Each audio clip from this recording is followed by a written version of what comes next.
বন্ধুরা দেখো আজকে কি রান্না হচ্ছে আমাদের বাড়িতে।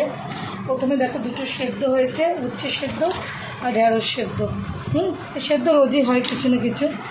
তারপর ভাত হয়েছে, তারপর ডাল হয়েছে, মুসুর ডাল, এটা বুঝলে মুসুর ডাল। ওরপর হয়েছে ঢেঁড়স আর মুসুর ডালের সাথে ঢেঁড়স আর আলু ভাজা।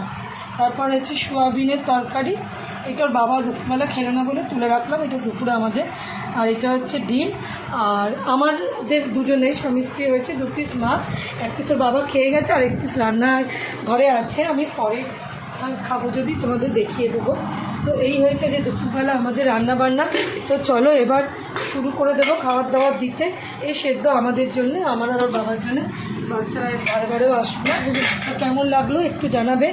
কার কার আমার মতন আজকে খাবারের মেনু কী কী আছে, কার কার একটু সম্ভব হলে কমেন্ট করো। ভালো থেকো, সুস্থ থেকো, সবসময় পাশে থেকো।